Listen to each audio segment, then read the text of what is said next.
welcome to Leaders of Tomorrow, the only show right now on Indian television where you, the MSME, get center stage. This is ET Now, special daily initiative to give you, the MSME, a national platform. Today bringing you part 2 of a special conversation recorded earlier with the Minister for Industries and Mines, Government of Maharashtra.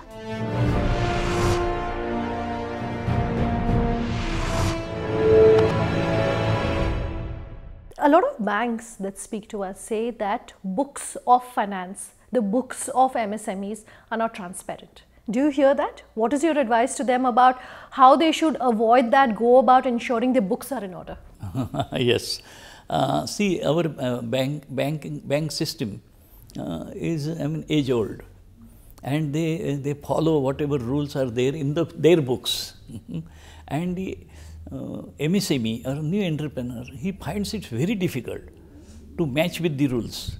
So the new approach is required. Had he got assets, then he would not have perhaps any difficulty in getting finances. He has no assets, he has to create asset. His own contribution or he himself being entrepreneur is our asset, the country's asset. So we have to be very, very supportive in this field. And I think slowly, of course, banks have their own rules, regulations, their systems. But to make it more industry friendly or MSME friendly, banks also have to come forward. These people, they will not run away. I tell the bankers many times, they will not run away. He has a challenge. He has accepted that challenge and he is putting all his best. So we have to be supportive. We hear that large industries, the loan waivers are available for large industries and many debts are just written off. Okay. But in case of small industries, they don't want to run away or just dupe the banks. In these cases, banks should be more and more giving encouragement and supportive, and they must come forward and try to remodel their rules. Let's talk about the role of technology when it comes to doing business. Digital India is a big focus of the central government. Yes. What is your advice to MSMEs about how they can tie in with that, how they can use digital, how they should be using technology? Nobody today, especially anybody who is doing business, he cannot avoid going digital. And digital systems are there. And productivity goes up. Their global connectivity or domestic connectivity is better on digital platforms. Our state government has also introduced many schemes and many programs digitally. My industry department has introduced these online systems for booking plots. All our incentives are available online and we accept applications online. Aple Sarkar, that is what Maharashtra government has created the portal.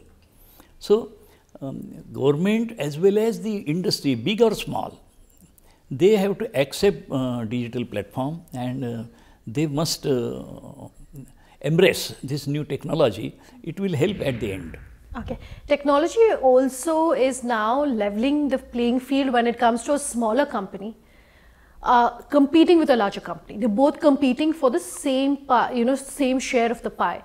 So how do you advise MSMEs about how to be able to withstand that competition? Competition is of course there, but big and small, they cannot compete each other. They can play complementary roles. Any big industry, they need vendors, component suppliers. They encourage and train small entrepreneurs. So under umbrella of a large industry, there could be many small units. They can be developed, they can survive, they can grow. And today small can be big or giant tomorrow.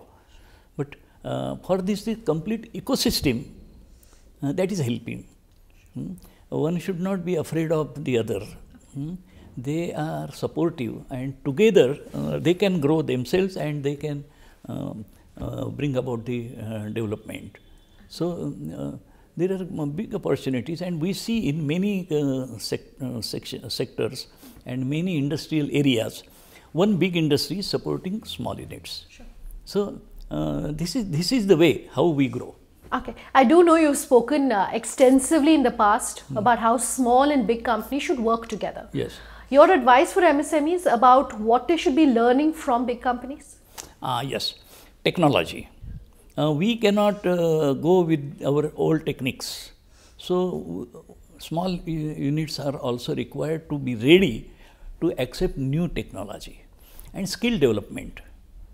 The government has many schemes for skill development. Maharashtra is fortunate to have many engineering institutes, many technology institutes, where from every year 100,000 young technicians pass out. But still they need skill development. Just degree of an institute is not enough. The employer looks for the job, what he can do for me. So, skill development is a continuous process.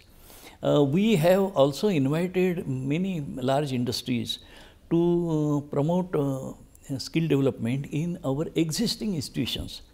Maharashtra has more than 1,000 industrial training institutes. Some institutes and some centers are old-fashioned. Now, with the new technologies, we have to revamp them.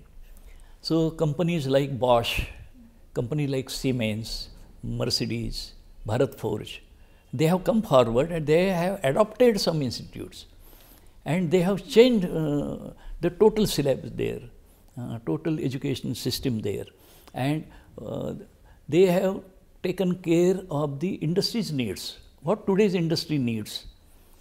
Those educational courses are introduced in the small institutes, and these are short-term courses. Within 6 months, 3 months, the person becomes skilled, very skilled, and he is accepted by the industry. Okay. So, skill development is today's one of the major initiative. Okay. Speaking of skill development, a lot of the companies tell us that depending on which industry you're in, anywhere between only 20 to 25% of everyone who's coming out of a college today has the skill sets which is required for that job. And a lot of companies have to train employees at their end. So that, you know, involves a cost, of course, that involves time for the MSMEs. Yes. Would you say that's a correct assessment to make? One cannot be satisfied with the degree or diploma or a certificate in his hand. This education system, we have to take it forward, and we have to add to the knowledge, to the skills, and every youngster must be ready for this. He should not be content on whatever he has got. He has to ever try to acquire more and more technology, more and more knowledge, more information, and then only he will be accepted by the industry. So this is happening in Maharashtra. Okay, so you're saying that continuously you have to continue learning. Yes, and that has to be a continuous process. Yes, I want to talk about Skill India. How can MSMEs access the benefits under Skill India, and how can they ensure that their employees are also getting trained under this initiative? Yes. With the skill development only, MSME can get good technicians. Usually, if you see in the society, the educated persons, they try to get jobs, they seek jobs in large industries. Okay? So, how the small industries will get skilled people or good people? So, they have to educate their own staff, their own workers, their own technicians. They have to be also ready, and they cannot just sit back and relax, but they have to be also part of these skill development schemes. And collectively, for common use, they can create some institutions. They can support and participate in the institutions. We are introducing new courses. So this way, MSME can survive and they can fight the competition. Okay, I want to talk sector specific. I do know you've just introduced a comprehensive and integrated textile policy. Yes. Some of the highlights of that for our viewers? Yes, we have very ambitious textile policy because Maharashtra is a main state producing cotton, and cotton of good grade, quality cotton. But our most of the cotton which is produced in the farms is being exported or sent out. But in state, we don't have much skill development or value addition in this sector. So we have introduced these policies. We have to create 10 textile parks. One is already in full swing at Amravati, and more than 30 players, and they are leading players. Raymond, Siaram, Modi, Poddar, all these leading players are there. And now we are encouraging people to enter the garment field. See, we cannot, stick to just one sector. In textile, it is a full range, from farm to fiber, fiber to fabric, and fabric to fashion, is the total chain of opportunities. And we are encouraging local guys, local youngsters and local women who can participate in this garment industry. So our cotton has a strength, but with this strength we can compete the world markets in fashion, and Maharashtra has great potential. After this Amravati, we are now focusing Malegaon, Parbhani to develop more and more textile parks. And with this, farmer will be happier because he will get better price for his cotton. And the research is going on for creating good varieties of cotton, and there will be value addition. So earlier in state, what happened? Ichalkaranji, Bhivandi, such places where there is no cotton growing, the textile industries were established. Now we want to establish textile parks in cotton growing areas only. Vidarbha, Marathwada, northern Maharashtra, where they grow cotton. There only we want to develop textile parks, and it will be a complete ecosystem for farmers and for new job seekers. Okay. We recently did a panel discussion on the state of the textile industry in India. Yeah. And the feedback that we got, and correct me if I'm wrong, is that where previously there were no taxes, now under the GST regime, the taxes are quite substantial and exponential, and they're saying we won't be able to keep up with that kind of a cost. They're taking representations to the government. Yeah. What is your advice to them? What would you like to tell them? Yes, we are studying. We also received some complaints and their difficulties. So naturally, we will have to interact with the union government, our finance minister, and people who manage the GST system, and this must be addressed because we have to see the overall growth, and there is very big potential in developing cotton industries.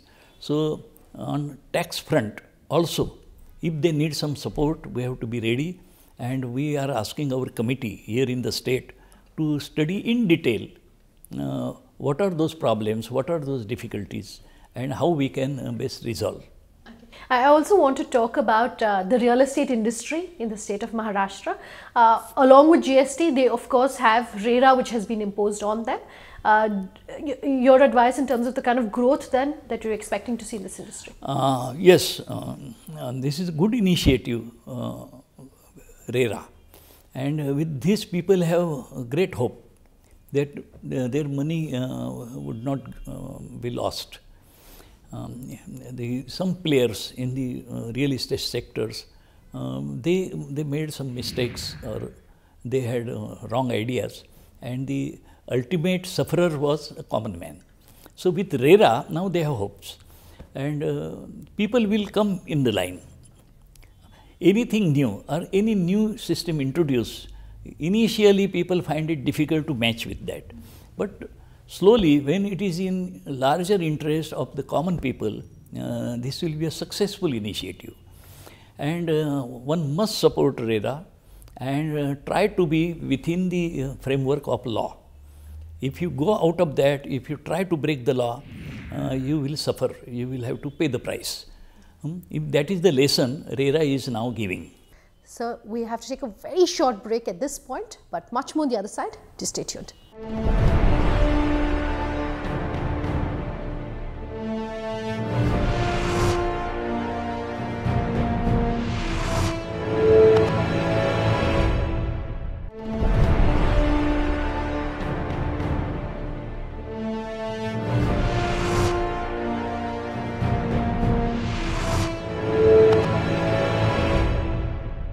Welcome back. You're with us here on Leaders of Tomorrow, and tonight bring you part 2 of a conversation with the Minister for Industries and Mines, Government of Maharashtra.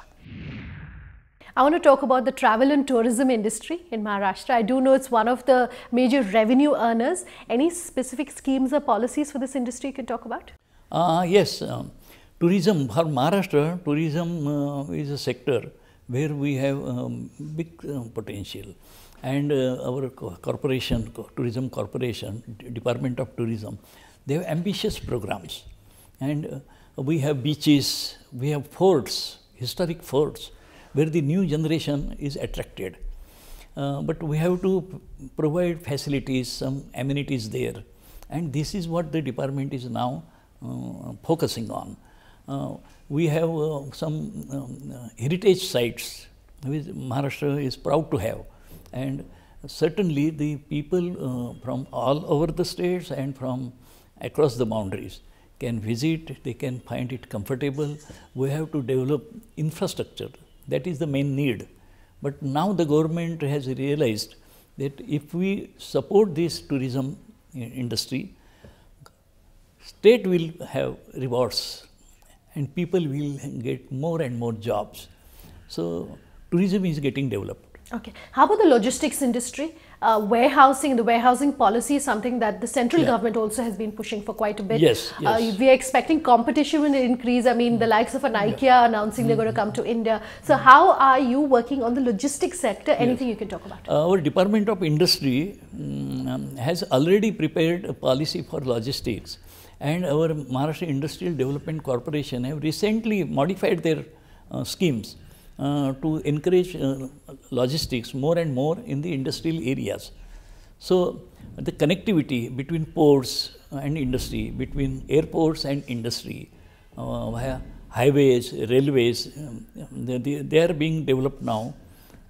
But at the same time, we must have logistic parks fully developed and with all the amenities at one place. These logistic parks are we are supporting, and we have introduced these schemes. Now the people are participating in this, and slowly we will see that in logistics all our earlier difficulties will go.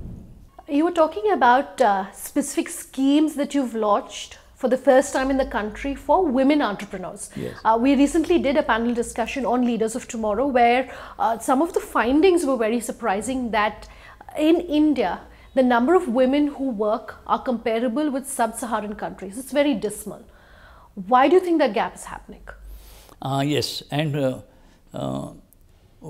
we are little late, but better late than never. The women owners of industry, they contribute only 7% in India, which is a poor percentage. And that is why every institute, every association, every government and every individual must come forward to support women's participation in industry. That is why Maharashtra government is introducing this new policy, whereby they will get active support, whatever is possible, through the government agencies. And I am sure the women have all the skill, they can accept the challenge and they can manage. A woman, when she manages the family and the household, certainly she can manage industry as well. And they need support and some more support as compared to other sectors. So this policy would be trend setting, I am confident. And we are also trying to understand the women's suggestions, their needs, and what they want through this policy. And we are trying to incorporate all their suggestions and their schemes. My last few questions. Are you happy with the number of young entrepreneurs we're seeing? Do you think that our education institutions, whether it is at the primary or higher level, can have entrepreneurial thinking and entrepreneurial skills, and therefore the age limit that you're seeing for entrepreneurs can become lower and lower? No, it is other way around. I see many youngsters who are ready to knock the doors of industry. They find some difficulties, and initially it has to be that way. But with the new era, now with startups and large industries coming forward to shake hand with them, and completely hand-holding system is being offered from large industry to the startups. So they have a future. Of course, only enthusiasm will not work. With enthusiasm, we must put our efforts. The youngster must dedicate totally, and with the initial hurdles, he should not be frustrated. That we must see. And government must have good policies, good initiatives to support the startups, to support the newcomers and young entrepreneurs.